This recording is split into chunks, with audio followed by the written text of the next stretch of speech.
If you ever were interested in productivity, you probably have heard that multitasking is a productivity killer. But what if I tell you that it is not always the case? In fact, if you multitask properly, you can do more, not less. In today's video, I would like to share with you how you can maximize your productivity by multitasking in a smart way.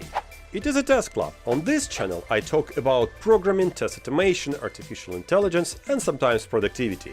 So, if you're interested in a content like this, please consider subscribing and hit the like button if this video was useful for you. Let's start with why people usually advise not to multitask. Let's say you do task 1, then you switch to the task 2 and possibly task 3.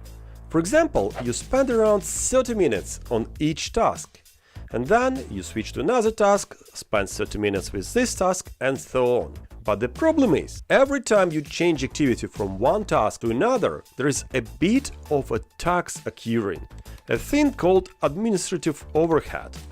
Simply put, it is a time that you need to spend on switching between tasks before you start being productive again. Administrative overhead is a very real thing, backed by very solid research. But programmers can understand this on a very simple example. Just imagine that your brain is a computer.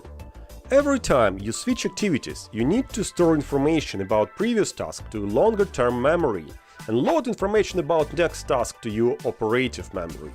This is quite a lengthy process, which unfortunately cannot be reliably sped up. So many productivity experts suggest avoiding multitasking altogether. And for some things, it is actually a very good advice. For activities where you don't have huge emotional and intellectual load, it will work very well. Here is the problem though. Quite often, programming is not like that.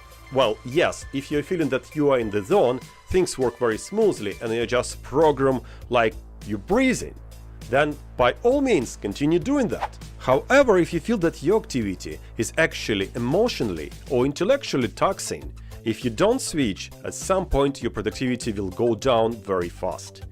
Here's the thing though, if you make a short break and change the activity, your brain will be able to concentrate again. That is because the other activity, even if it's just reading through emails, will likely to use different parts of your brain, which will allow brain to rest rather naturally. What if you don't think that the task you're working on is draining your energy? You would still benefit from changing activity or at least making a break every now and then. An average brain can maintain focus for only 45 minutes on average, and then it starts to slow down. So taking all this into account, how you can maximize your productivity? Here are several steps you need to make. If you are in the zone, just continue. That's actually going to be very easy, as people usually don't feel time while in the zone. If you work on the task and it doesn't feel very tiring or frustrating, things go well, make a break at least every 45 minutes. You could then continue doing what you were doing. There'll still be a bit of administrative overhead after a break, but it is likely to be less than when switching tasks. If your work feels tiring or frustrating, make sure you do make the break and change the activity. In this case, you will have to deal with administrative overhead, but it will all pay off due to increased brain performance.